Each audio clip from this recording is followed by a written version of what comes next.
Yeah, in the past I have had to pay. And one year I had to pay quite a bit. Knock on wood, I'm hoping that won't be the case. It wasn't the case for me last year, and I'm kind of worried why it wasn't the case last year, because everyone else seems to have got hammered last year. But we'll see what happens this year.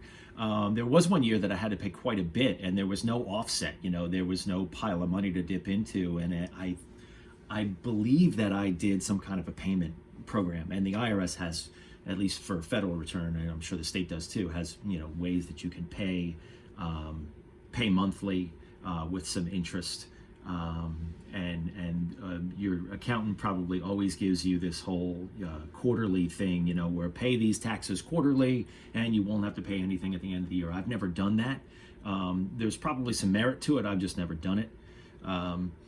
The other way that you can pay is you can always put what you owe on a credit card, which I think is a bad idea for a number of reasons. Number one, you're just putting something on a credit card, which is a bad thing to do. Now, sometimes you're backed into a corner and you have no other options, because you don't want to mess with not paying your taxes. So we'll put that disclaimer up front. But you're putting it on a credit card, so you're setting yourself up for debt. Plus, you're paying what could be 20% interest on your taxes, which is just bonkers to me. So like they almost double get you, right? The IRS and the state gets you, and then the credit card company gets you too. Everybody's getting rich off of you, not having set up your taxes right a year before. So that's why we go back to what we said earlier: is make sure you've got this stuff ironed out.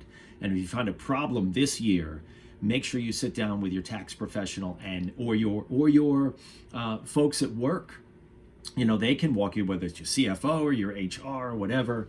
If there's something wrong with your taxes this year, get right into your company's office, your employer's office, and figure out what's wrong with your W-2 and fix it right away so you don't repeat the same problem next year.